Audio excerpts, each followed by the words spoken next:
Hello everyone, welcome to the Equivox pre-show. We're so glad you're here. My name is Kristen Miatis Young, and like you, I'm a huge admirer of Hedgebrook. Today is a celebration happening across the diverse Hedgebrook community.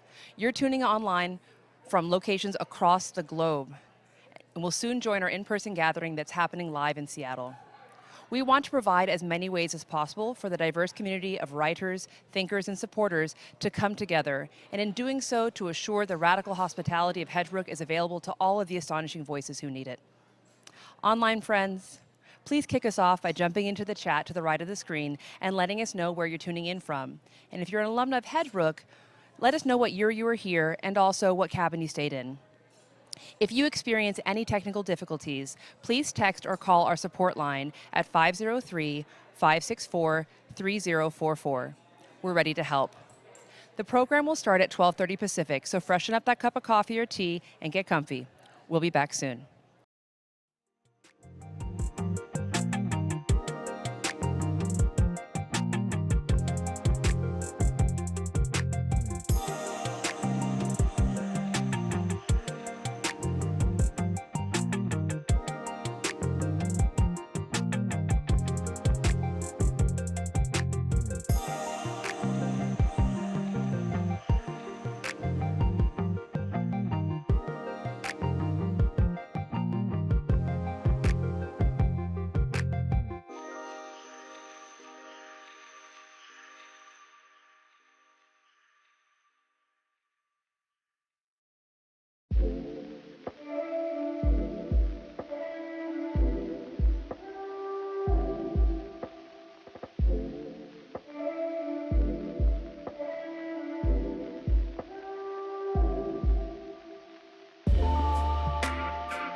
I mean, we are feeling it. Yes. I see so many faces in this room that are delighted, and as I am. My name is Kristen Miatis Young, and I'm a Seattle-based author and writer of journalism and a supporter of Hedgebrook. And this place, Hedgebrook, is about radical hospitality. And because of that, we're going to open today with a powerful voice from Whidbey Island. Please welcome Anya Collins Benson.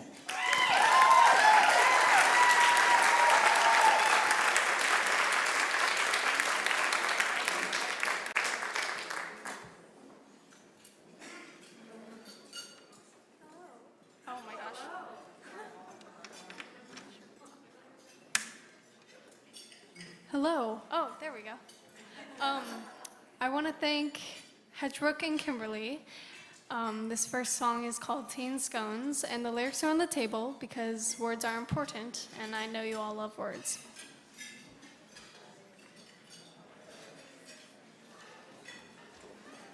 You have a lovely garden, but where's the library? Pardon, the books don't have any other home. Chandelier blossoms as moonlit streams cross them. The stars then seem so jealous that sadly it's true. But when the books find shelves of their own, they can gladly say they found their own home. But we'll keep the tea and scones to mourn.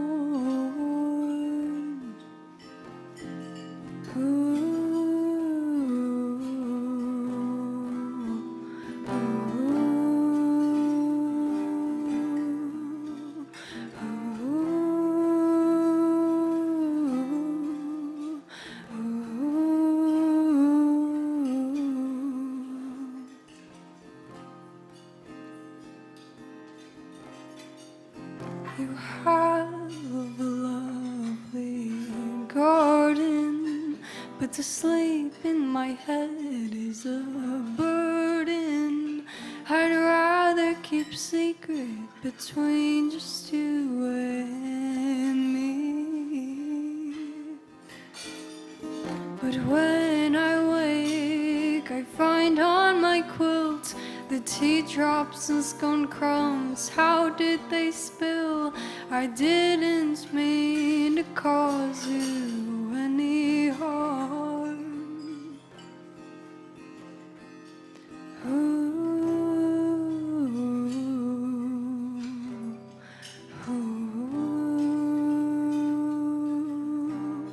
But we'll keep the tea and scones to mourn.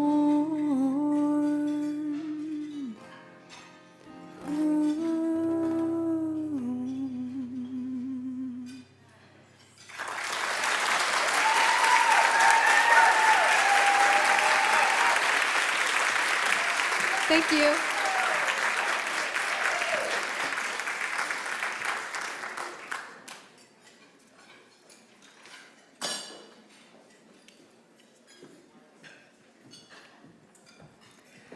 A lot of talent on that island. Anya, that was beautiful. Thank you. Truly. So we're going to hear more from Anya in just a bit, but now, to welcome us all to Equivox 2023 is Hedgebrook's board president, Darshana Shanbhag.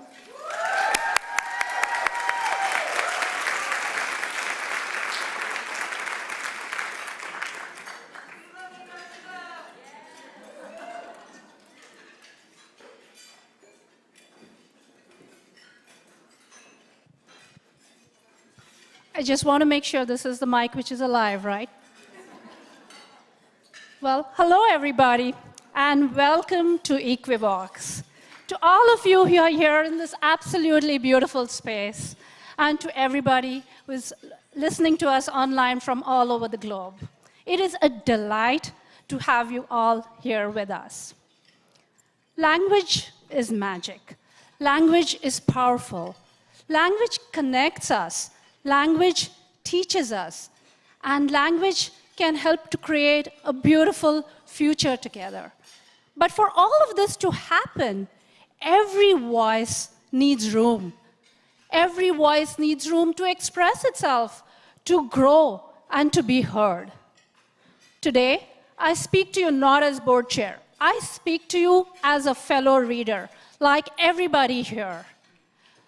I have been surrounded by words, right since my childhood in Mumbai, India, when I would be lost behind a couch, reading books, my mom yelling for me all the time, and me oblivious to it all. Right through the time during pandemic lockdown, when I would be lost in the beautiful Pacific Northwest trails, walking and running there with all my books on Audible. I'm pretty sure the wildlife yelled at me there, but there I was, oblivious to everything as always. For, to me, really, language and words, whether it's in the form of books, plays, songs, screenplays, articles, essays, are one of the most precious gifts in the world that I have received. And I think, truly, it is vital, actually, it is urgent, that we all nurture and empower the rich diversity of women writers in the world today. I am so grateful you're here for that. I'm really thankful to our wonderful, hardworking, outstanding staff, to our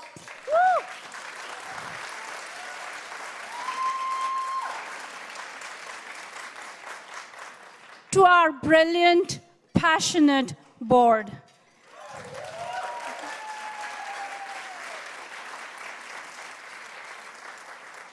To our visionary and inspiring founder and founding family.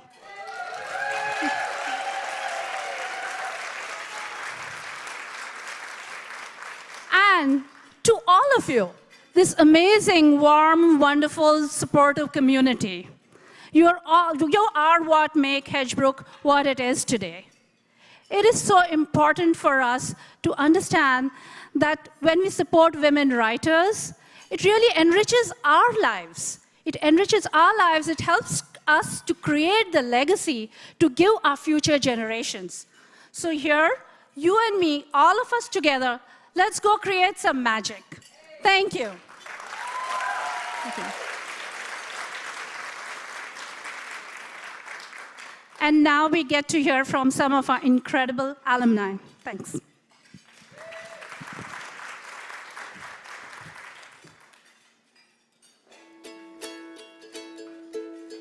I was at Hedgebrook in 2022, staying in Owl Cottage. In 2021, staying in my favorite cottage, Cedar. In 2019, where I stayed in the Fir Cottage. In 2018, in the Waterfall Cottage.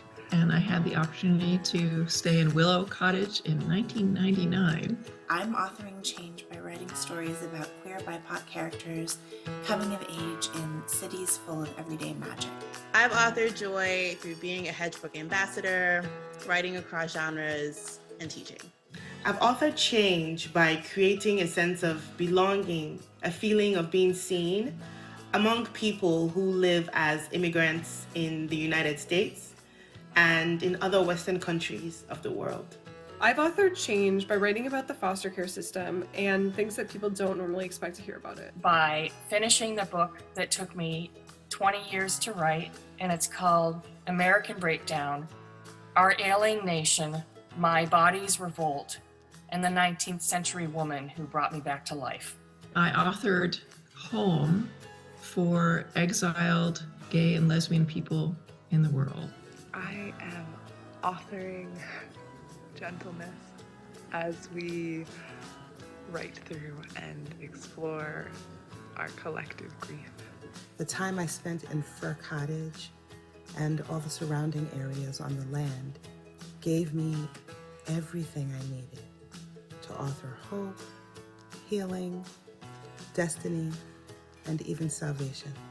The women that I met at Hedgebrook, some of them are my best friends, and I can't imagine my life without them.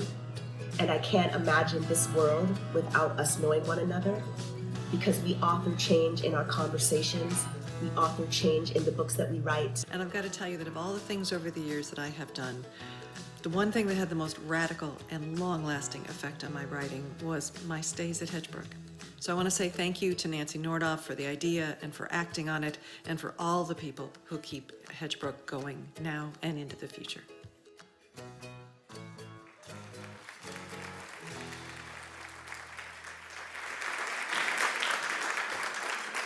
These voices, these words, these women authoring change, they are why we are gathered here to celebrate 35 years of Hedgebrook. They are our reason. For those with us in Seattle, and for everyone joining us from across the world, welcome. We're so glad you're here. I mean, what an era we have endured, right? But we can use technology to bring ourselves back together. Our community has deep roots on Whidbey Island, but it flowers across the globe. Women's voices are vital to the Earth's collective future. It's critical that we as women have the resources to realize ourselves and our work. And that means a quiet, safe place to sleep, and a desk, and a room of one's own. A place to meet ourselves on the page. That's the kind of radical hospitality that Hedgebrook offers when women find our favorite snacks on the wall in the kitchen. It may seem small, but these resources are immeasurable when they are not available, or when you've been told that you didn't need them in the first place. We all benefit from writers at work, voicing new ideas and building pathways to understanding. When women have space to use our voices, we are made better by it. Imagine the 35 years of silence we would have endured without Hedgebrook. We have a responsibility to those who came before, and also to those who will follow us. So, for those of us joining online, please use the chat window and let us know whether you're joining from and what you love about Hedgebrook. And if you're an alumna, tell us what cottage you've been in. We want to know. If you're experiencing any technical difficulties, please call or text the number on the screen. Our operators are standing by. It is my pleasure now to introduce a video from Hedgebrook alumna Ariane True to guide us through a land acknowledgement. Hi, my name is Ariane True. I'm from the Choctaw and Chickasaw Nations, and I'm a Hedgebrook alum from 2019. We acknowledge this place, its history, and the people, past, present, and future, upon whose traditional lands we live and work. Hedgebrook is located on the territory of the Lower Skagit, Swinomish, Suquamish, and Snohomish tribes. The island Shakolchi, named Whidbey Island by colonial settlers. We give thanks to the peoples who have been stewarding and continue to care for this land. At the same time, we know how much there is to do to really honor tribal sovereignty and encourage you to learn how you can further true sovereignty in your own communities. And if I may, I'd like to give a small shout out to Sasha LaPointe, by Hilbert's descendant, who is here with us today. So, yes. It is imperative that we honor the true history on the land on which the farm of Hedgebrook rests. We must carry that forward together. So it is with so much joy that I now invite Hedgebrook Executive Director Kimberly A.C. Wilson to this stage.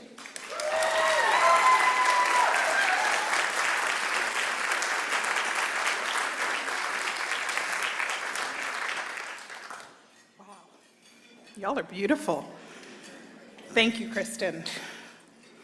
I'm grateful for all of you joining us online and here in Soto Park today. I'm so happy to be with you. I'd like to take a moment to thank especially Nancy Nordoff and Cheryl Feldman, who founded Hedgebrook in 1988. Yes.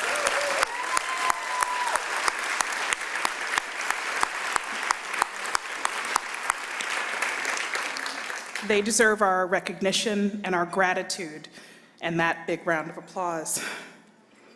I'm going to take you to my favorite spot. You're going to see a photo in a second. There you go. This is my favorite spot at Hedgebrook. It's the woodshed. And that probably tells you more about me than you need to know, but it's the first place that I take people when I bring them to Hedgebrook. Every piece of wood in the shed is very specifically cut to be able to fit into the wood-burning stoves in each of the cottages. Not too big, not too small, none of them are too heavy to carry, and I swear to you, there are no spiders ever. The wood pile is a sign of respect for those that are making the fires, and it fuels the stoves that warm the hearts of the writers who come to look into themselves and then share what they find.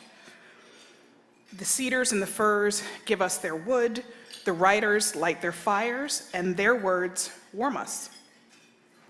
It is a powerful, primeval cycle. When Hedgebrook was founded 35 years ago, the country was an inequitable place. No surprise, it still is, especially for women. March is International Women's Month. In the US, Tuesday was Equal Pay Day, which is a date that marks how far into the year a woman must work to catch up to what men make in the previous year. Some groups of women are paid much less than others. This year, LGBTQIA, Equal Pay Awareness Day, comes in June. Black Women's Equal Pay Day comes in July. Moms Equal Pay Day in August. The Equal Pay Day for Latinas happens in October. And for Native women, Equal Pay Day is November 30th. That means that Native women have to work almost 2 years to match the annual pay of non-Hispanic white men.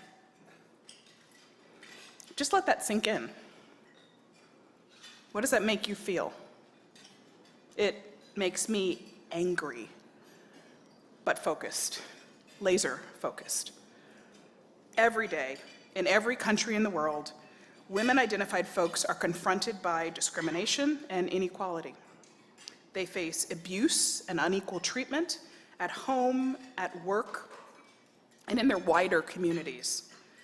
And they're denied opportunities to learn, to earn, and to lead. According to Oxfam, women make up a majority of people living in poverty in the world, with fewer resources, less power, and less influence compared to men. They experience further inequality because of race, class, ethnicity, education, age, and religion. This is the reason Hedgebrook exists, and why it must. 35 years on, we dream about how we will support women 35 years from now. With a room of one's own, with solitude, with diverse community, with delicious food, with safety, with beauty, in nature, and with time to write. I don't know about all you, but I think providing space for women to write is not only necessary, it's actually pretty sexy. Not only do we hold a physical space for them and for their creativity, we also hold a psychological one. Feeling seen and recognized has a value, an actual value. It's Hedgebrook's gifts to our writers. Why do we do it? Well, why does Hedgebrook center radical hospitality? So that the caretakers are cared for. Why does Hedgebrook invite writers into community? To create connection. Why does Hedgebrook make space for healing? So women can do the hard work and go deep. Why does Hedgebrook offer peace and tranquility? To give big ideas room to grow. And what happens at Hedgebrook as a result? Well, women harness the power of words. Women envision a better future. Women shrug off their imposter syndromes and tell the stories that must be told. Right inside of our cottages. And who makes it possible? You guessed it, You do. You are the seers. You tell us that it matters who writes the stories. You are our allies in the incredibly important fight for social, economic, cultural, and political advancement of women. All of you create Equal Voice, Equivox, and you come together to center women authoring change. At Hedgebrook, we talk a lot about the mother tree. A mother tree shares her resources of nutrients with the forest's understory of seedlings through a network of mycelia, a web of fungus that literally creates strings of connection among the trees. We're all part of this network. Some of us are saplings, some of us are the connective tissue, some of us are roots that harness the water and the nutrients, making sure the trees thrive, and some of us reach up to capture sunlight and air. This network empowers the world I want to live in, a world where we care for each other and feed each other's minds and hearts and souls so that we can all grow. Hedgebrook exists because of women's voices, and it exists to make sure that there is always a place for them. What happens if those voices are silent? What happens when women's books are banned? When women's experiences are ignored? When women's ideas are discounted and disavowed? I'll tell you what happens. The world shrinks. It becomes smaller and meaner and less diverse. Hedgebrook makes the world bigger, more inclusive, more representative. Coming together today, so do you. Look at you, part of our big, sexy mission. Thank you for being part of this community. Thank you for writing, for reading, for listening, for applying for residencies, for giving. Thank you for spreading the word about our little corner of Puget Sound and what we're working together to make possible from this place. The future will be all the better because you stand with us as we lift up women who write. Thank you.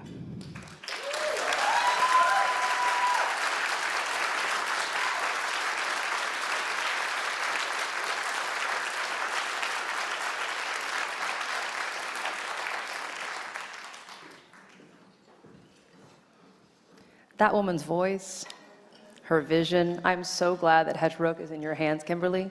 I really, yes.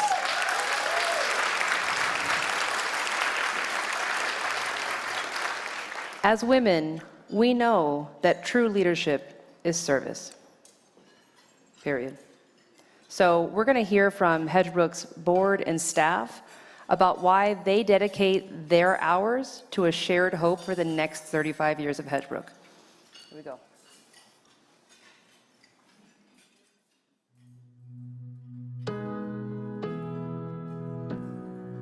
Hedgebrook is an escape for women to stand back and write their stories in whatever way that looks, with expectation and no expectation, but that at which we watch the sunrise.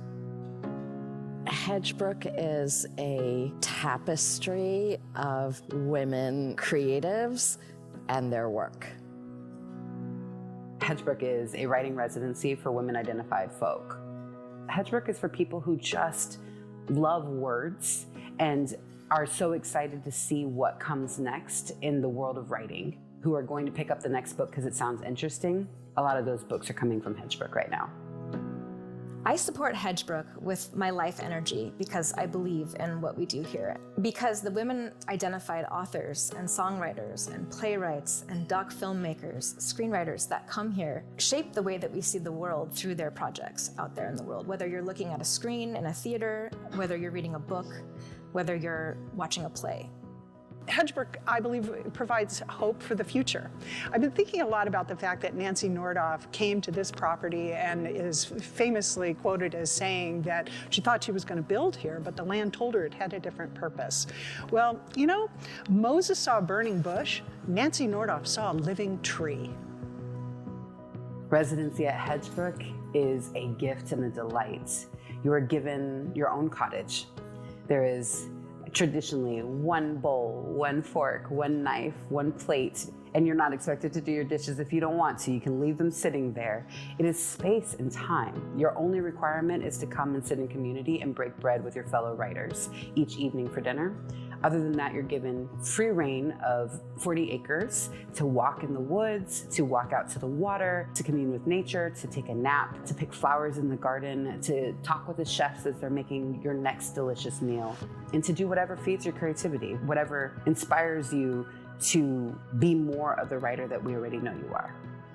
Every single time I am at Hedgebrook, I'm reminded of what it means to be a writer and to be seen as a writer, to be held as a writer by the radical hospitality of this place, this staff, and the energy of all of the amazing women and non-binary writers who have been here before me.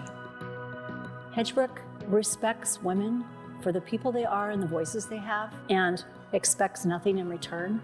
And I think for women to truly be respected for who they are and what they bring to the world is an incredible gift that Hedgebrook offers. Hedgebrook is power. Hedgebrook provides a platform for women from all over the world just to tell their stories, because what they have to say matters, and what they have to say will change the world. The mission of Hedgebrook is so critical because if we don't begin building the world that we want to live in, we're going to be stuck with the world that is built for us. If you can believe that writers and thinkers are the ones who craft the world that we grow into, if you can believe that a book can change somebody's life, if you believe that dialogue is where world peace lies, then you have a role at Hedgebrook.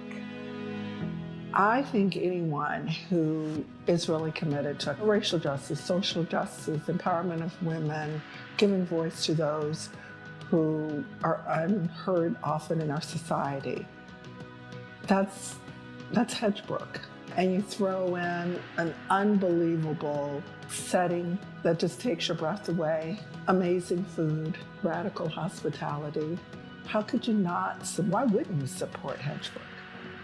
Our world is in desperate, desperate circumstances right now. The only way out of that is for us to find new stories that enable us to make the changes that we have to make. And Hedgebrook is one part of that puzzle and that shift in the structural silencing of the voices that need to be heard and supported and uplifted. And I'm really eager to see who are the writers that we are all going to need to hear and follow and listen to help us out of the cultural morass that we have led ourselves to. Hedgebrook already has, for 35 years, been a place, a touchstone for so many writers. For the first time, they believed in what was possible for them as a writer. That's what Hedgebrook creates. My vision for 35 years from now for Hedgebrook is that a place like Hedgebrook is no longer needed, because women all over are so well supported, are so well recognized, that we don't need a special place which is separate for women writers. And if we can achieve that, I think we have achieved our goal.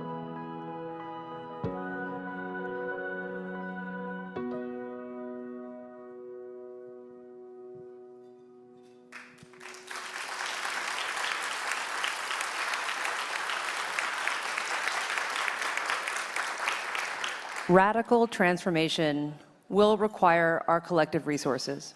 So I'm going to welcome our fundraising host, Kelly Russell, to guide us to that effort.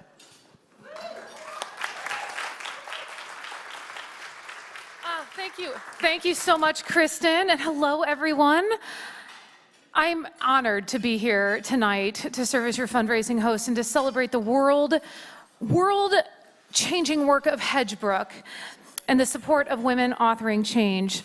So one of those writers is here with us today, and I'm elated to introduce them to you now. Please turn your attention to the screens to hear about Dr. Sonora Jha.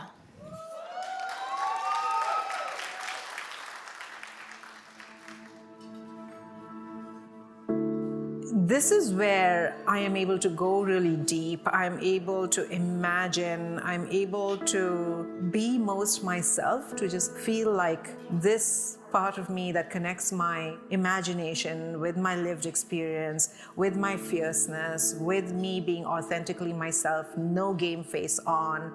That is something I only find here.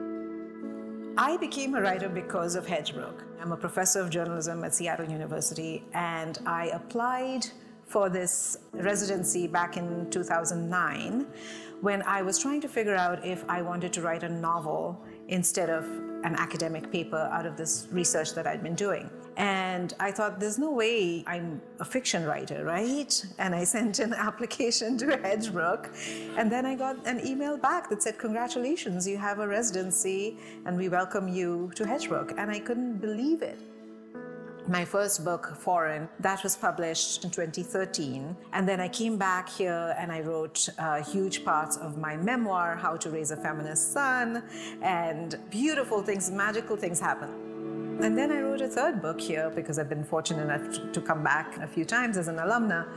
And that I had to do in total quiet and the kind of confidence that I get when I'm in a Hedgebrook cottage where I'm like, okay, I'm this writer and I get to make this man up from thin air. That happened at Hedgebrook, the laughter.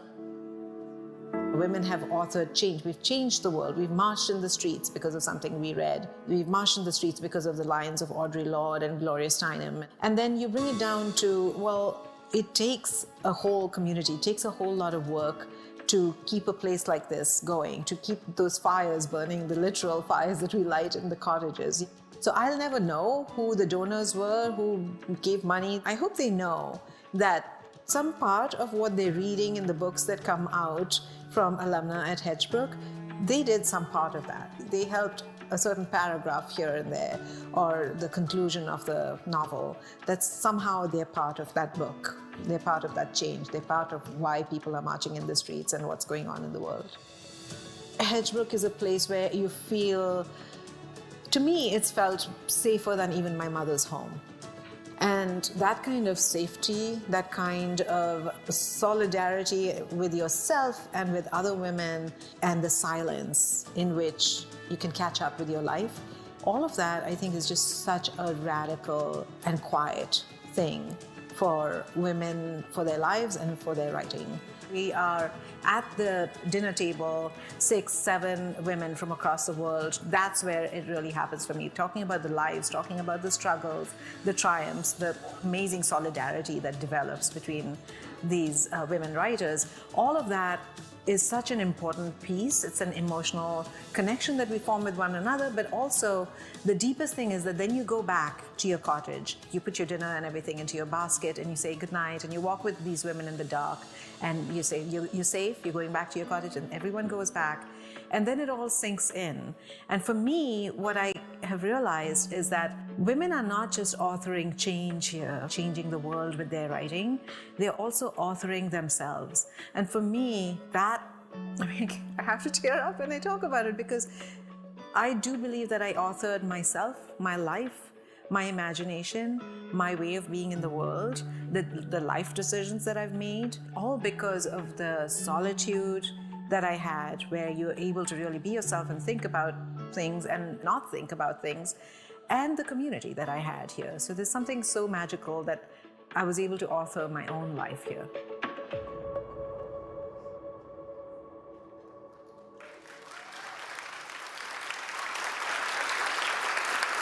That's an amazing story. Please join me in welcoming Dr. Sonora Jha.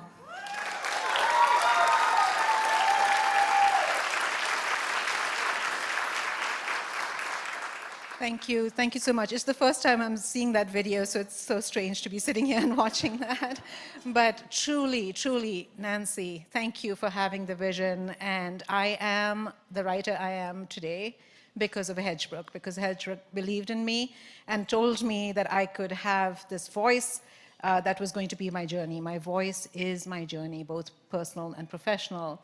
And so everything you watched and everything you've witnessed so far is so, so true. And I know other alumni here are tearing up because of our experiences and memories that we have of Hedgebrook. So we want this for the next 35 years for women writers. We want this. So please join me in digging deep and supporting the next 35 years of women authors in the world and Hedgebrook's beautiful, sexy mission. Yes. Thank you so much. Thank you so much, Dr. Sonora Jha. Friends, we have folks that are joining us worldwide today, this afternoon. I'm going to do my best to recognize each gift, and I will do my very best with each of your names, so please forgive me in advance if I mispronounce anyone's giving online. We are going to kick off our fundraising with a gift of $25,000. Is there anyone out there that would like to make a gift today of $25,000? Anyone in the room today at $25,000? Look at that, without hesitation. Bidder number 101. Oh, there's an announcement. Yes, Darshana.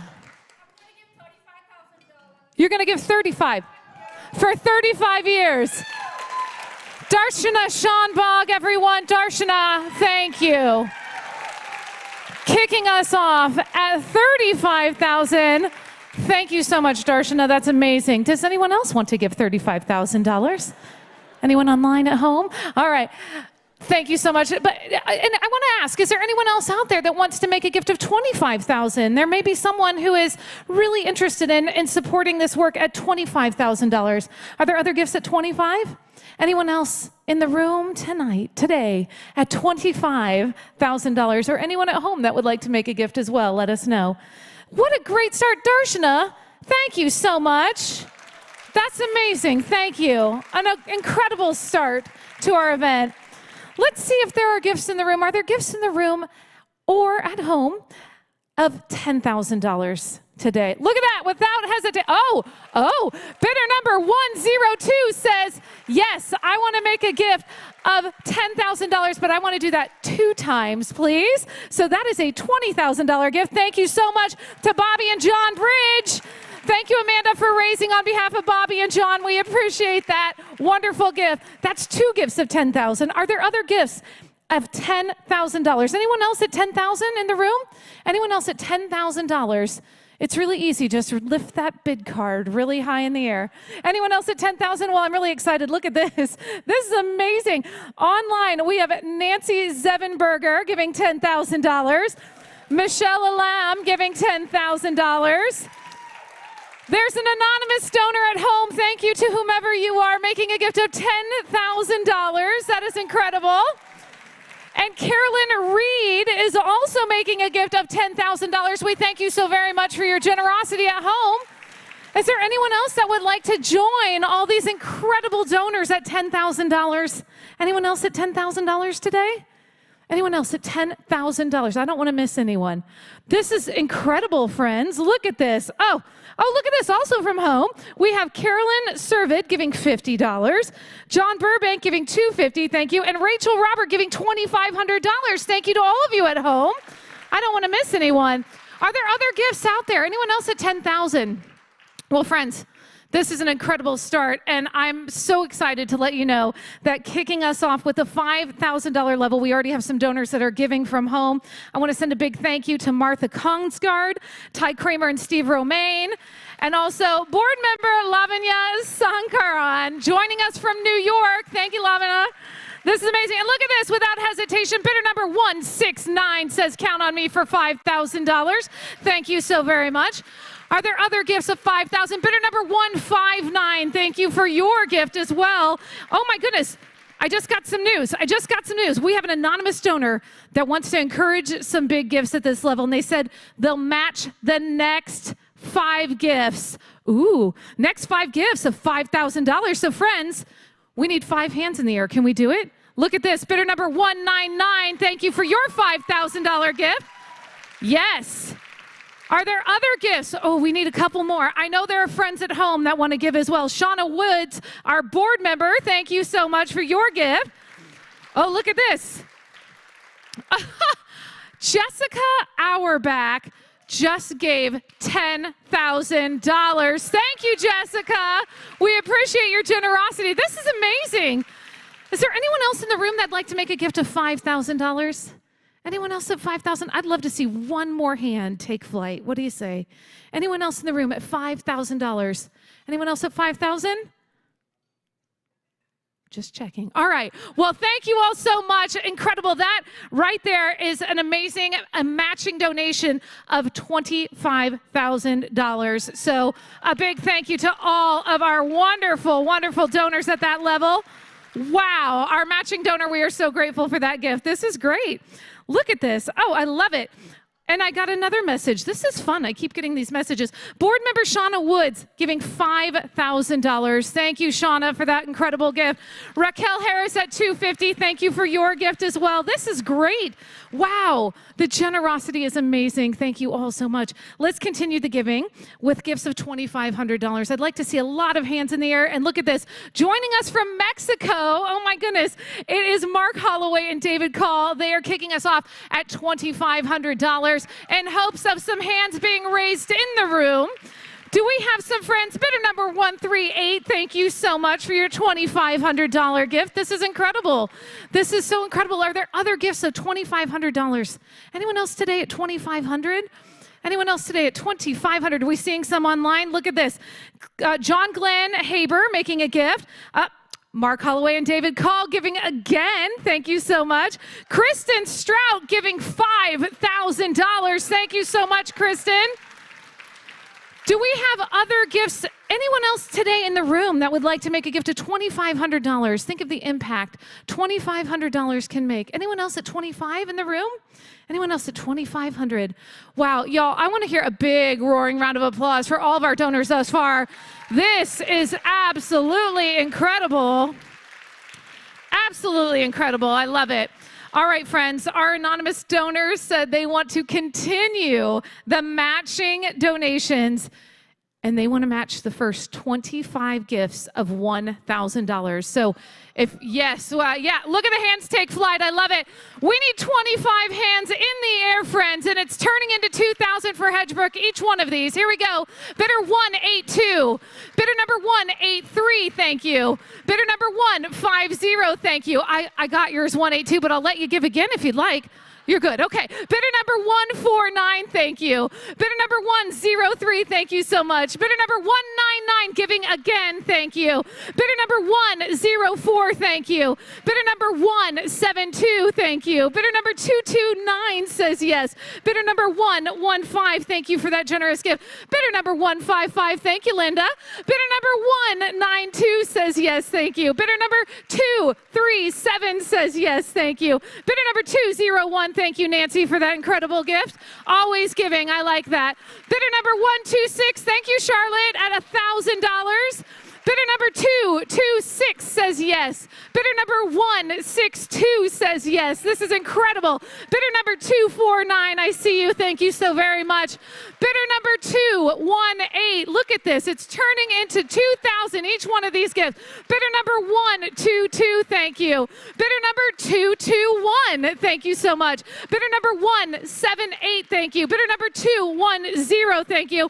I think everyone at this table just gave $1,000, and I love that. I love that. That's amazing. Are there other gifts? Anyone else out there with a gift of $1,000? Anyone else at 1,000? This is incredible. Let's check in online. Nina McKay, thank you so much from home at $1,000. Brooke Dinsmore Williams, thank you for your gift. We have board member Teresa Younger tuning in from New York. Hello, Teresa, and thank you for that generous gift. The Enitai Foundation says you can count on us. And Candy Deemer. Wow, wow. Is there anyone that I missed? Anyone else at $1,000? Anyone want to know if we made the match? We made the match. Thank you all. We did it. That was incredible. I want to send a whole lot of love to our anonymous donor making that match available this afternoon. What an incredible gift. Yes, absolutely incredible. Thank you to everyone at home giving as well. This is great. Well, friends, oh, look at this. Rachel Robert giving another $1,000. Thank you, Rachel. This is amazing. Let's continue the giving. Let's keep going. How about gifts of $500? Are there gifts of $500 in the room? Thank you so much. Bidder number 194. Bidder number 131 says yes. Bidder number 174, thank you so much. Bidder number 127, thank you for your gift. Bidder number 246, thank you so much. Bidder number 121, thank you, Amanda. Bidder number 197 says yes. Bidder number 241, thank you. Bidder number 2, oh, nope, that one's just sitting on the table. I just saw the number and I was just gonna add it in for fun. Bidder number 105, thank you. Bidder number 118 says yes. Are there more? Bidder number 212, thank you so much. Bidder number 243 says yes at $500. Are there other gifts? Anyone else at $500 today? Anyone else at $500? Incredible. Let's get one more big roaring round of applause for everyone. I love this. And look, we have giving online as well. Lenore Hennish, thank you. Going above and beyond says 500's not enough. I want to give $750 and we thank you for it. Alum and past board chair Sarah Ladipo Manika and her husband James Manika, we thank you for your gift as well. And Karen Mudd and Monica DeBaca, thank you so much for your gifts as well. This is incredible. Absolutely incredible. You all are so generous. Well, friends in the room, I want to let you know that this is our last paddle raise level. So we want to see people put their bid cards in the air at this level, and that is the $250 level. So if you'd like to make a gift right now, just like that, I like it. Look at the hands take flight. We'll start on this side. Bidder number 250. Bidder number 230. Thank you. Oh, if you have your card in the air, make sure you're smiling because Zorn is taking your picture. You can smile at home, too. Bidder number 134 says yes. Bidder number 158, thank you. Bidder number 207. Bidder number 225, thank you. Bidder number 228, thank you so much. Bidder number 187 says yes. Bidder number 136, thank you. Bidder number 188. Bidder number 143. This is incredible. Bidder number 177. If you're not holding up your card, you can applaud. Bidder number 146, thank you. Bidder number 125, thank you so much. Bidder number 153, thank you. Bidder number 217, we appreciate you. Bidder number 173, these are all at $250. Look at this. Zorn, are you seeing the rest of the room? Bidder number 163 says yes. Bidder number 191, thank you. Bidder number 156, thank you. Bidder number 165 says yes. Dr. Sonora Jha, thank you so much. Bidder number 166 for that wonderful gift. Bidder number 108 says yes. Bidder 219, thank you. Bidder number 238, Kimberly Wilson, thank you. Bidder number 198 says yes. Bidder number 190, thank you. Bidder number 195, thank you so much. Bidder number 205 says yes. Bidder number 128 says yes. Bidder number 232 says yes. Bidder number 113 says yes. Have I missed anyone? Have I missed anyone in the room? There's more giving online, friends. We have, and I see Cheryl, it looks like Cheryl Feldman made a gift early and said, I want to contribute at $250. So thank you so much, Cheryl, for that wonderful gift. We also have Kimberly's brother, Michael Anderson, giving, thank you. Cynthia Whiteside, Janice Kovac, and Rebecca Shine, all at $250. That's incredible. And if I may, I too would also like to offer $250 to Hedgebrook. Absolutely. Women supporting women who are authoring change. I love it. Friends, this is incredible. Is there anyone else that would like to make a gift? Yes, sir. Kelly, I'd like to interrupt just for a second. Okay. When Darshana started it off, she talked about magic. The magic that is Hedgebrook, the magic that Cheryl and Nancy envisioned 35 years ago, the magic that more than 2,000 Hedgebrook alums have experienced in the time, and the magic that we've all experienced in this room here today. I think there's a little more magic here. And so I would like to match anyone in the room who'd like to give an additional $500. Wow. So I'm wondering whether people can still raise their cards. They can. Look at like Hong is doing. I like I will it. match that. $500 gifts. I like this. These $500 gifts turn into 1,000. What is your name, sir? I'm Chuck Nordhoff. Thank you, Chuck. You're amazing. Let's see those hands. Raise them high. right, keep them high in the air for me. Put them up. Look at this. Bidder number 138 at 500. Bidder number 174, thank you, at 500. Bidder number 201, Nancy says absolutely. Bidder number 192, thank you. Bidder number 169. Bidder number 172. Bidder number 101. I love this. Bidder number 210. If you want to say 2 times, you can do that too. He wants us to spend his money. I like it. Bidder number 155. Bidder number 156. These are all amazing. Look at this. Online. Does online count too? Of course it does. Good. Denise Wilson wants to be matched. Says, I want to be matched at $1,000. Does 2 times. I like it. And we have Elaine Eisen asking at a $250 gift. Thank you. Bidder number 138. Is that a second gift at 500?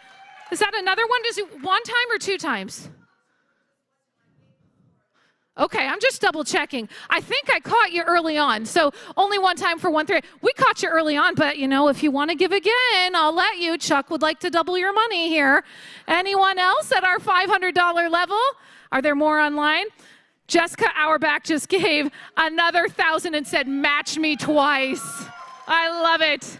I love it. Thank you to all of our wonderful, wonderful donors. I heard you. You said thank you, thank you, thank you, Chuck. Thank you for your generosity and that wonderful match. This is incredible. Thank you all so very much. This is great. Now, I do have one last special level that I want to point out. Hedgebrook has been sharing radical hospitality for 35 years, and that is only possible with the help of each and every one of you here. So as we reach the end of our giving, I have a special invitation. I'd like to ask you all to become a part of the radical hospitality at Hedgebrook by joining the monthly donor program that supports cottage care. It's called the Cedar Deep Circle.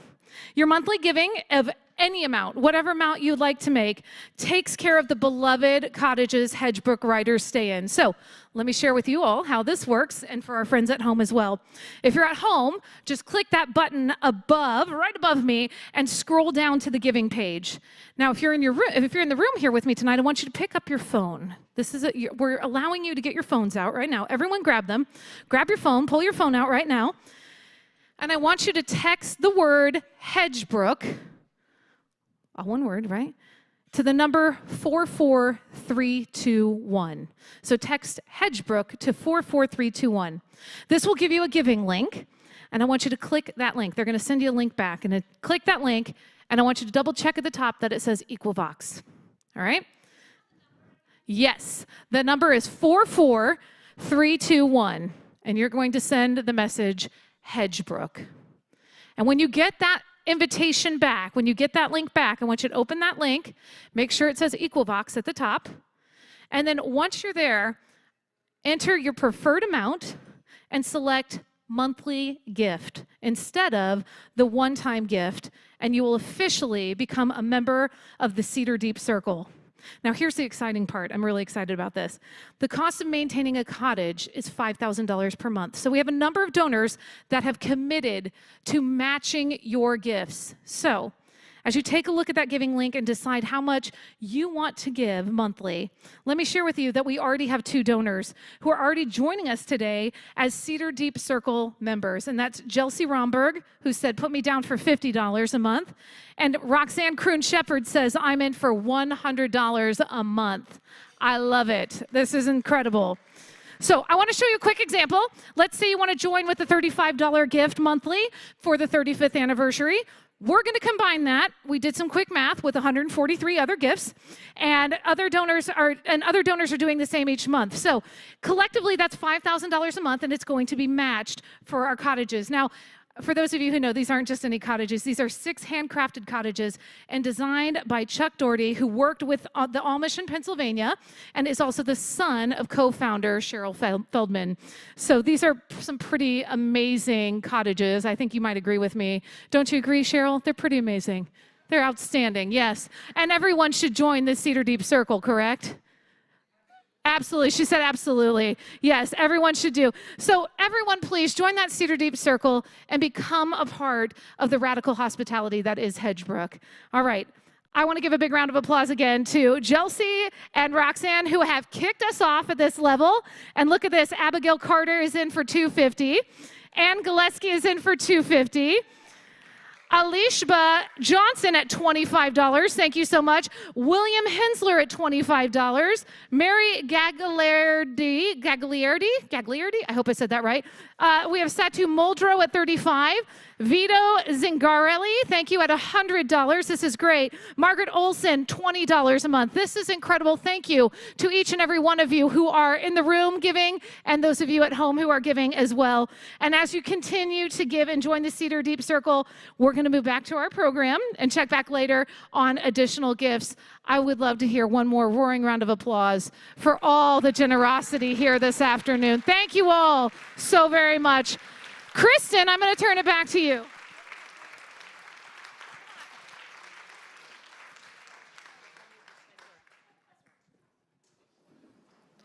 All right, hard part's over.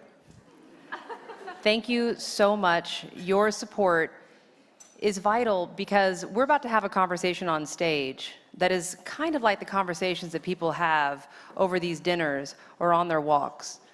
But before I introduce my fellow authors and bring them onto the stage, our chefs have a little gift for y'all.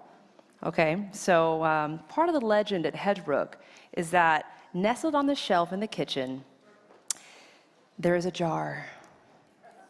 And in that jar is a never-ending supply of cookies. They are homemade, they are perfect, they are delicious, and they're just what you need when you are facing the page alone, not alone, with the delight in your hand. So that's part of the Hedgebrook magic. Up on the screen, you can see the generous and dedicated chefs who made these delights as their gift to you. All right, so for those of us who are online, y'all are gonna have to come to the farm to taste your next cookie. And for those who are here, thank you. Thank you. So I am honored now. I'll pay $100 for that cookie. Yes. 247. Yes, the power of the cookie. Thank you. So I'm honored to introduce my fellow authors, Casey Parks and Putata Riang, who are going to join me in conversation. Come on up, y'all. So yes. Casey is a reporter for the Washington Post who covers gender and family issues. A former Spencer Fellow at Columbia University, Casey was most recently awarded the 2021 J. Anthony Lucas Work in Progress Award for her memoir, Diary of a Misfit.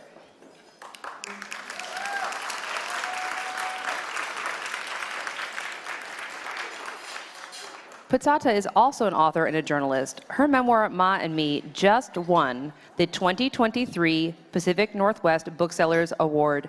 It's so good. I cannot wait for you to read it, those of you who are picking it up for the first time here. Her work has appeared in the New York Times, the Seattle Times, and the San Jose Mercury News, and she teaches memoir at the University of Washington Continuum College. So.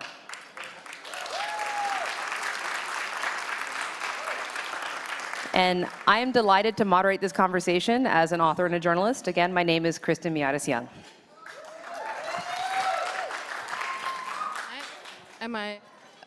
Is my mic on? Okay, I am so overwhelmed by that experience of the auction here. My heartbeat is like very high. I've only been to like a livestock auction, but I also just want to say the videos made me extremely jealous. I wrote my book in about 150 square feet covered in diesel particulate with 3 litter boxes around me. If you didn't know already, I'm gay. That's part of it. It was in New York, so it was extremely loud. None of the tranquility y'all were describing. At one point, somebody parked underneath my window and played an entire Enrique Iglesias album. Multiple times that day. So anyway, it sounds like a wonderful service, and I'm sorry I didn't have that experience. Next time. So,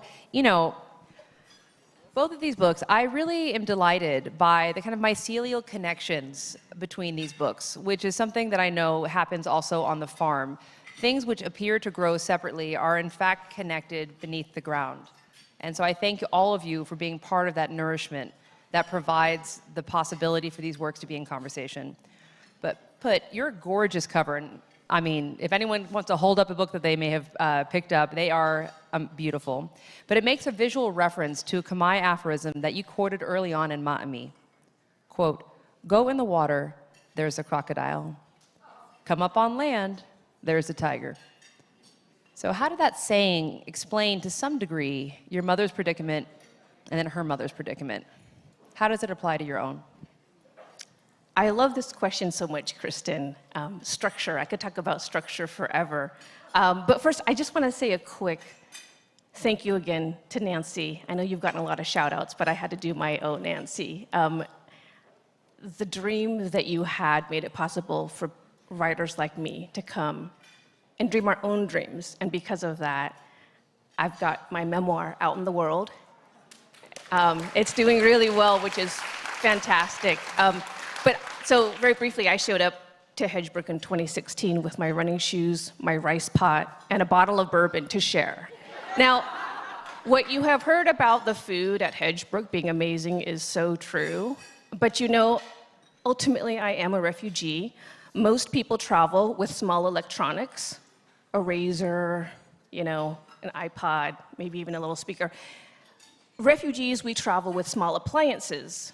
And so, therefore, the rice pot. But as I said, I was fed extremely well. I think one of the chefs that fed me, Jess, is out here in the audience as well. But all that to say, extraordinary time being there. I was starting to write around the edges of my memoir while I was at Hedgebrook in 2016. And what came out, the memoir that ultimately came out, got its start there in that cottage. And so I want to thank Kimberly for inviting me to come speak, and Darshana heading up the crew as board. It's pretty amazing to complete that loop. So, speaking of loops and structure, my memoir opens with a young woman who, in her early 20s, is told that she's going to be in an arranged marriage. This is Cambodia, 1960s. And this young woman in her early 20s doesn't want to be married, so she does something unthinkable. She flees, but she ends up heading east toward the border with Vietnam. This was 1967, and the Vietnam War was raging. She essentially ran directly into the crossfire of the Vietnam War, all in order to escape being in an arranged marriage. On the other side of the book, the story ends with another marriage in another place, many, many miles away, in another time. A young woman, actually middle-aged, in her early 40s. And that middle-aged young woman gets caught in her own crossfire, which is a war that she makes with her mother because she decides to marry another woman. And of course, that was me. And so this idea of "Cho tek kapo lang lo kla," which is the saying, go in the water, there's the crocodile, come up on land, there's the tiger. It serves as this sort of very easy container and frame in which to tell my story, because ultimately, I think the central inquiry that I tried to answer in my book is, do we have the courage to claim our selfhood? My mother, of course, tried to claim hers, but war got in the way. I successfully claimed mine because I live in America, and the year before my wife and I decided to get married, gay marriage became legal in our country. And in between our two stories is a story of my maternal grandmother, who died in her early 20s, or excuse me, her early 40s, which was the same age I was when I got married. And it's just this idea of, can we be brave enough to live our true lives and live our true selves? And that is why she's on the stage, people. Okay? Pitter patter's on point. All right. Thank you. Casey. Why are you so far back? I know, you're limelight. Oh, Limelight. Yeah. I'm uncomfortable with that. Casey, you lived this story, right? You lived it. You worked it, you reported it, you recorded it, you made it real for readers with decades of investigation and revision and rethinking. I mean, Diary of a Misfit belongs to you, right? But at the same time, there's your mother, right? And there's the community on Hell Street in Delhi, and there's Roy. And I know because of the framing of this book how incredibly ethical you are. So how did you wrangle yourself to give yourself permission to tell the story that is contained within Diary of a Misfit? I'm not sure I did ever give myself permission. I just tried not to pay attention, I think, to myself or to thinking that anyone would ever read it. For those of y'all who don't know, my book takes place in rural Louisiana, and essentially 20 or so years ago, after I came out of the closet, my pastor asked God to kill me. Like he said, save her and take her. The idea is I would ask forgiveness and die immediately so I could go to heaven. And my mother told me that thinking of me made her want to throw up. And then my grandma, who was a sharecropper in northern Louisiana, pulled me aside and said, I grew up across the street from a woman who lived as a man. And this was 2002, so that there was no like trans tipping point. There was no even Caitlyn Jenner at that time. And I was stunned. I was like, what? Like, did they tar and feather this person in the center of town? And my grandma said, no, honey, everybody loved Roy. And that did not really square with my thinking of what rural Louisiana was. And I just became obsessed with it. At the time, I didn't know any queer people at all, except Ellen DeGeneres and Elton John, my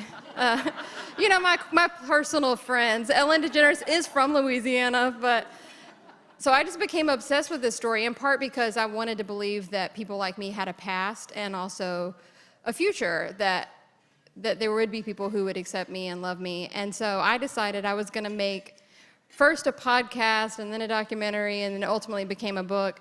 But my vision of it was really to just be about this person. His name was Roy. And I tried over and over again to get it made, and I just kept getting told no. And one of the reasons people kept telling me no is they said, well, your main character has to change over the course of the movie or the book, and your main character can't do that because he's dead and you don't have enough information to like recreate his change.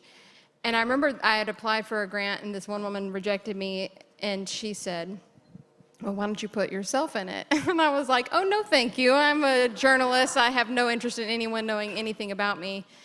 And that went on for probably like 10 years. I'd get rejected, and someone would be like, well, why don't you put yourself in it? And I'd be like, no, I want to keep working in newspapers. And finally, I took a class, and the professor was like, oh, get over yourself. Just write one. Like, just write one chapter with yourself in it. And I'm the only one who's going to see it, so who cares? And I wrote the one chapter, and I was like, dang, it was so much better than anything else I had tried to write. And just like the reader snob in me knew that it was better.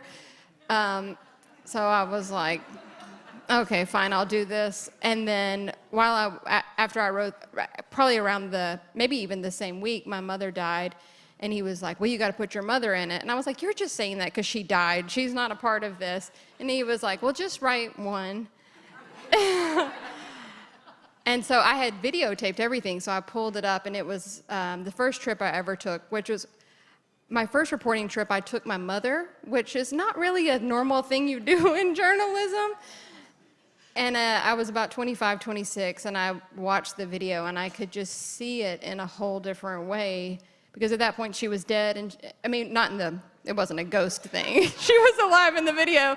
And in the video, she was trying to tell me things about herself, and my 26-year-old self did not want to hear it. I was just not interested in her.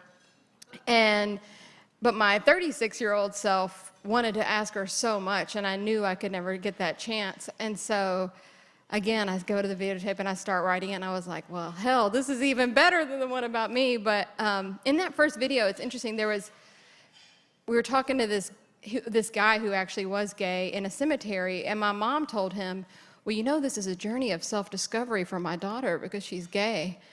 And in the video, I like look at her and say, don't tell people I'm gay. That's not why I'm doing this.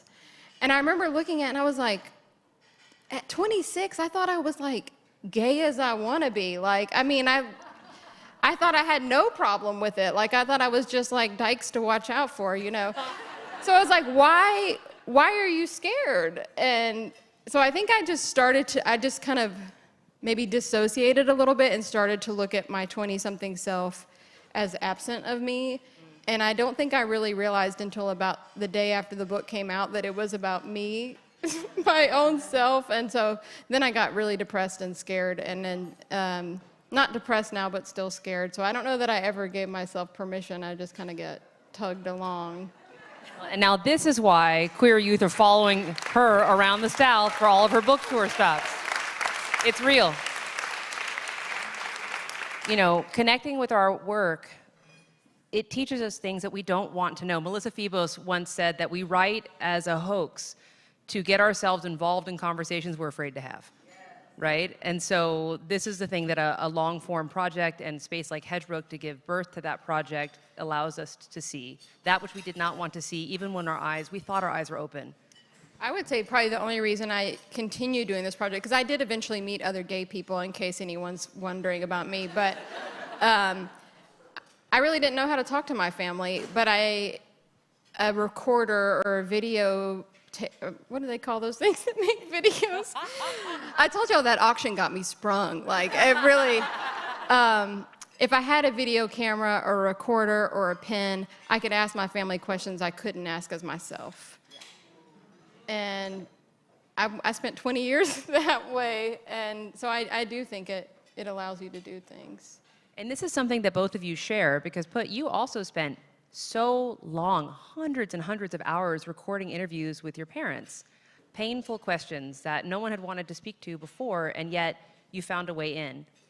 And I thought about this within the context of your mother's, the Buddhist religious framework for your mother's upraising in Cambodian village.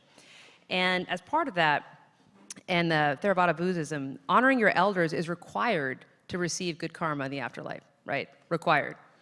So your mother, a college-educated woman, justifiably proud of transforming her family from refugees to middle-class Americans, she said, and you quoted her in your book, "I won't let anyone look down at me," which is powerful.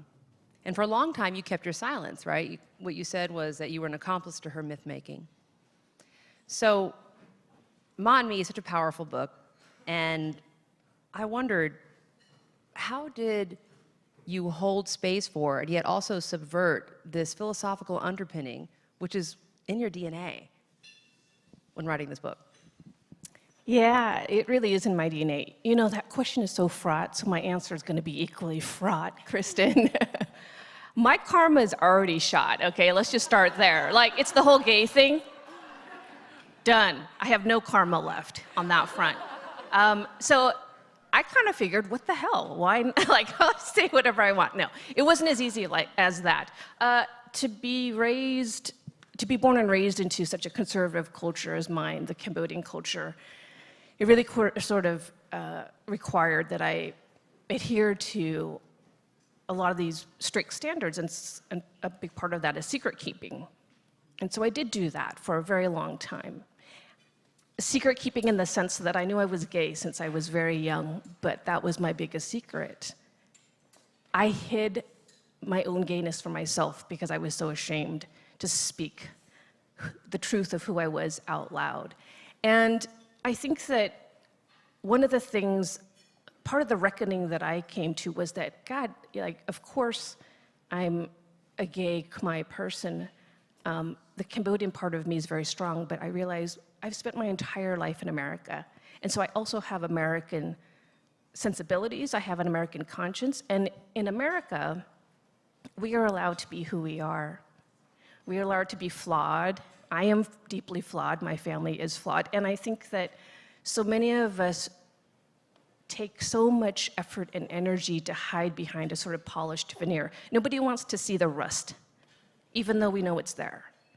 And I think that if I've learned anything in terms of writing this book is that two things can be true at once. I can still maintain a very deep fidelity to my culture, but I also have to honor the American side of me, which says, no, you can be who you are, and you can say out loud who you are. And that's fine also, and you'll be accepted also. But I will say it's a very fine line between the two. Now let me go back to the mycelial connections, because yesterday, Put texted me a photo of Khmer ribs, and I was like, I grew up in the South too, and I was like, those look good, okay? So what we cannot see does connect us, and I'm so grateful that all of you are here to bear witness to these connections. The reportage between the two of these authors is truly astounding. My story actually started with ribs. I wound up cutting it out, but the initial beginning, the way this all started is after I'd come out and all the pastor praying I would die stuff happened, I went home to try to prove I wasn't evil, and on 4th of July, everything kind of came to a head, and we were eating ribs, and my uncle was like staring at me over the meat, and just looked at me, all of a sudden, have you ever heard of Sodom and Gomorrah? And I was like, I'm alive in North Louisiana. Yes, I have heard of Sodom and Gomorrah. And he said God destroyed a whole nation to get rid of homosexuality. What makes you think he wouldn't destroy you? And my mom wound up running to the bathroom and then and starting to cry, and that's where the book picks up. Okay, but can I ask, were those ribs pretty damn good? Well, you know, I was a new lesbian, so I was vegetarian.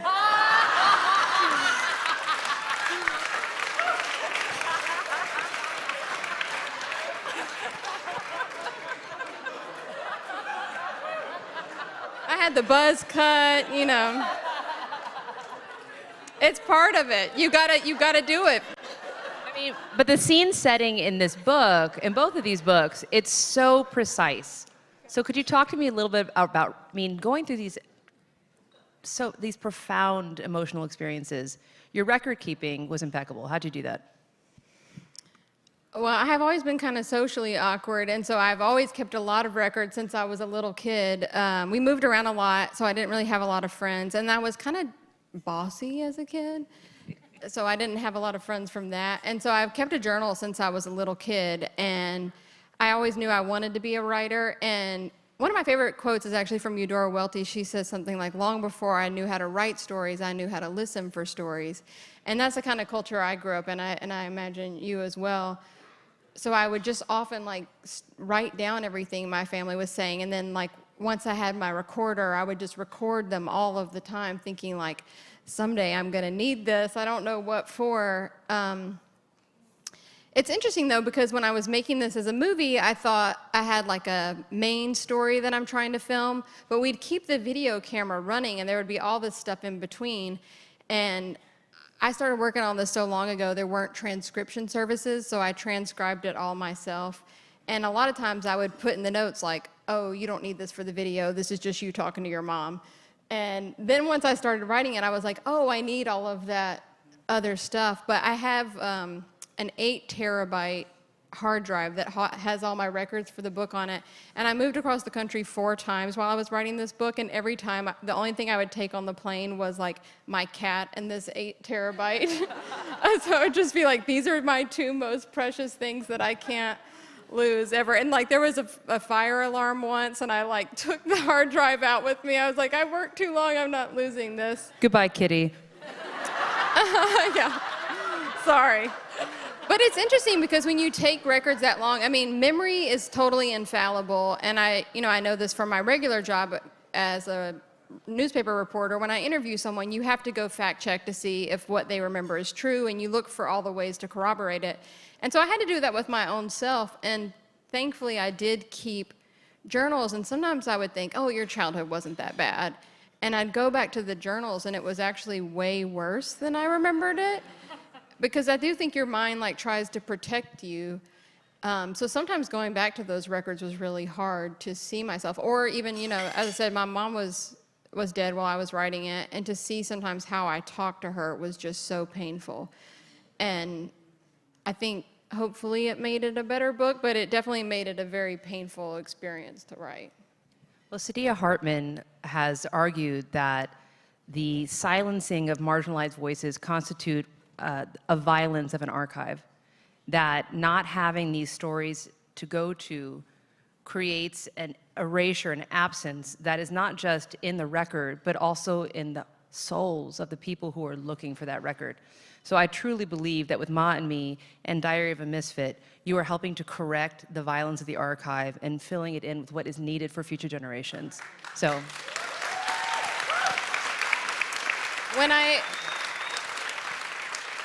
When my grandma first told me this story, I imagined I would go, she told me there was a kidnapping mystery. I won't go too deep into it, but I thought I would just go to the local library, like load a spool of microfiche, and there would be like an article that laid it all out. That's like, here's the facts, Casey Parks. But it turns out newspapers back then were really about which white person visited, what rich white person visited another rich white person, and there were no poor people, no people of color anywhere in the newspaper whatsoever unless they happened to either have actually committed a crime or had been accused of one. And then, yeah, this guy that I was writing about was just, he mowed lawns for a living and also picked cotton, and there's just no record of him whatsoever because he was a marginalized person, and the only way to have any record of him was to talk to the people who knew him, most of whom were already like 90 by the time I came around and either didn't remember or a lot of them were dead. And so it is, I don't know, it's hard to keep those stories because I mean, I'm sure a lot of them have just disappeared. And we all need to take care of ourselves when we hold the difficult stories, as readers, as writers, as thinkers, even reviewing our own lived experiences. So I had a final question for these authors, but I'm going to give it to you, and you can ask them later. Because my question was for them, because we're going to conclude this conversation, who are your queer ancestors? But I would like to now introduce you to two queer ancestors, Casey Parks and Putata Riang, because they are doing this work for the future. And thank you all for being here today.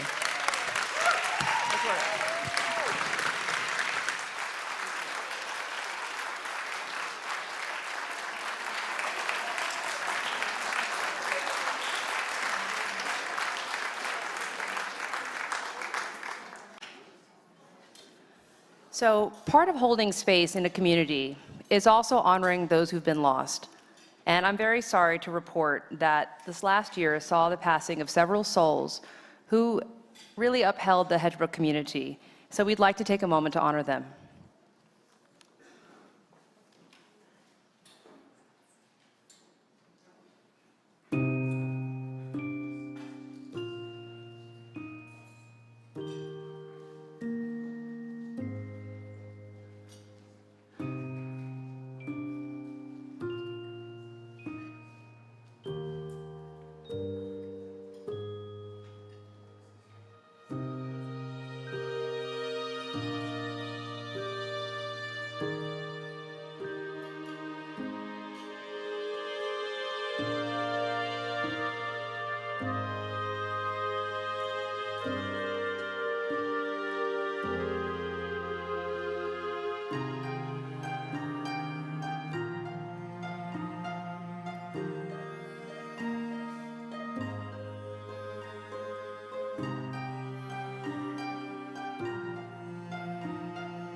The work that precedes us began millennia ago.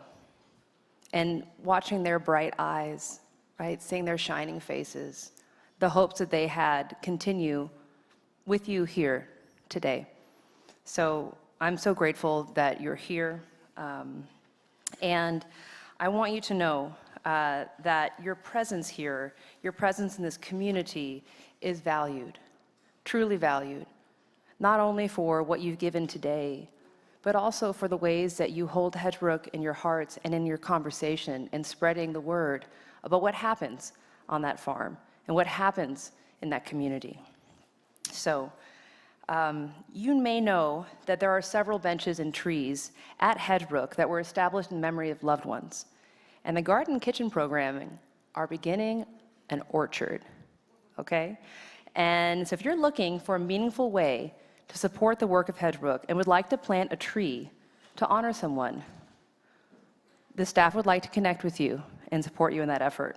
So we'd like to thank our amazing presenting sponsor, the California Wellness Foundation. Thank you to our Waterfall Pond sponsor as well, the Hugh and Jane Ferguson Foundation and Ellen Ferguson. To our Wetland Trail sponsors, yes, BECU and Ryan Swanson. To our Maple Grove sponsor, Emerald City Flowers. Thank you all for helping make today's gathering possible. We're grateful. And for those of you who are still clicking in online, because there will be a community gathering online after the program, you can continue your generous donations to Hedgebrook by texting Hedgebrook to 44321.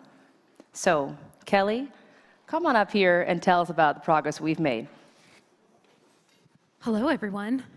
Well, we've had several people continue to give online, and I want to give a big shout out to them really quickly, if you'll bear with me. Kimberly Wright, who is actually in the room. Kimberly, where are you? Right up here.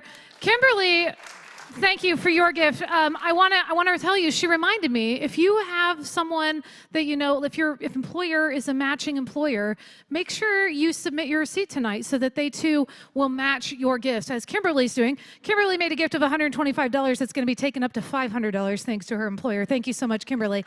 We want to say thank you to Amy Benson, Cecilia Walsh, Tamar Halpern at 100, thank you. Amber Rose Jimenez at 100, Natalie Bazil, thank you at 100. Sherry Elisa Tolver, thank you so much for your gift. Catherine Raphael at 100. Kayleen Dunson at 150. Laura Sturza, thank you for your gift. Alicia Orozco, thank you. Alice Cart Boatwright, thank you very much. Christina Antonakos Wallace, thank you. Anna Balent. We have Alexandra Meck, Emmy Makaga, Kate Gaston, Joyce Young, Sydney Reese, Deborah Curtis, Ellen Bravo, Kathleen Alcala, Karen Allman, Judith Amrata, Beth Alvarado, Catherine Baker, Manishka Rishi, Augustine Blaisdell, and Barbara Rona, all giving online. And I want to give a big shout out and thank you to each and every one of you for your generosity and support. Friends, let's do one big round of applause really quick for everyone that's given tonight.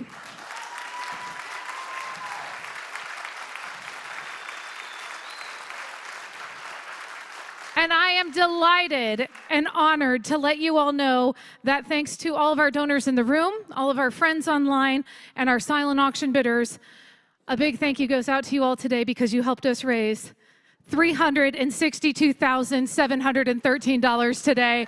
Thank you all so very much for your generosity and support. We are so, so grateful to you. Thank you so much. I'm going to turn it back over to Kristen. Thanks, everyone.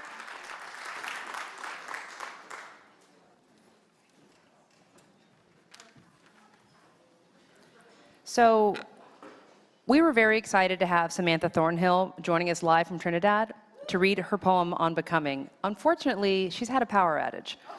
So I would like to just say one thing that she was going to share with you, which is, I am who I am becoming. And I want to thank all of you who have gathered here for holding space for that becoming, for so many poets, writers, and makers. So we're going to be opening up a community room at 2:15 for people to talk online. But to close out our broadcast for our online audience and also for you, I would like for you to help me welcome back Anya Collins Benson.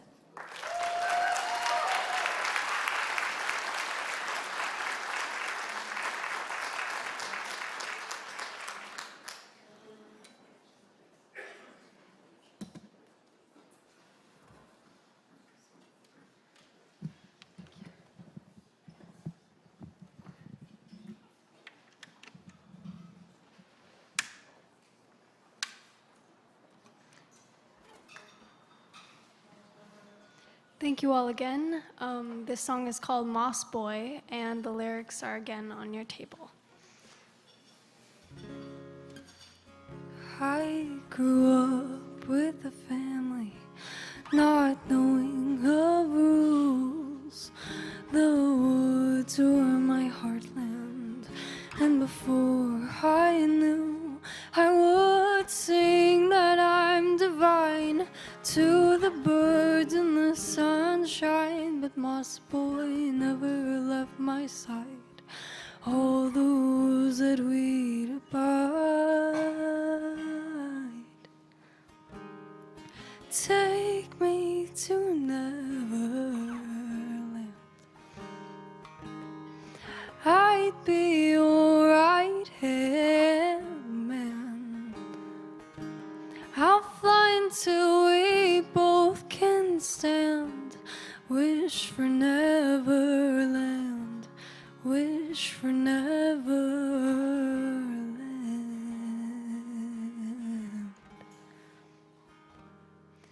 Yet I grew up with a family, making up my rules.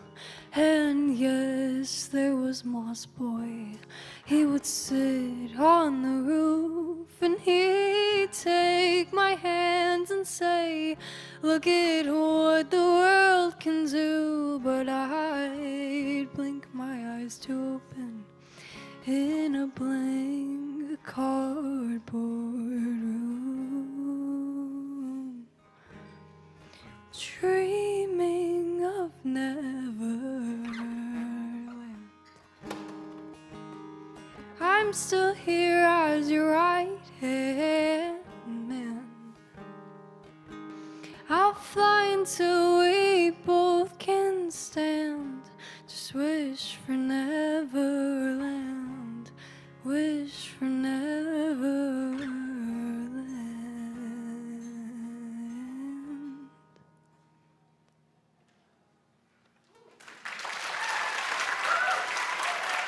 Thank you.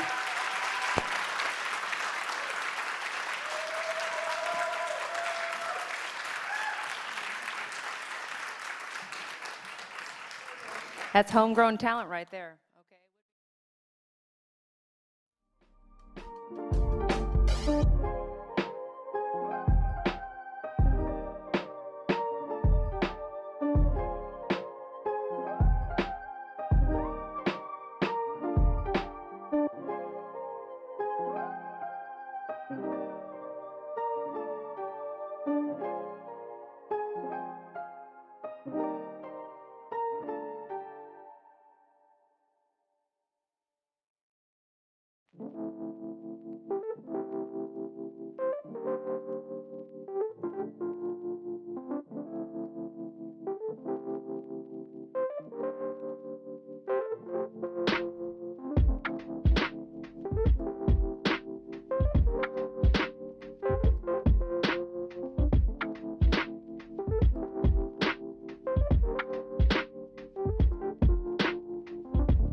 you.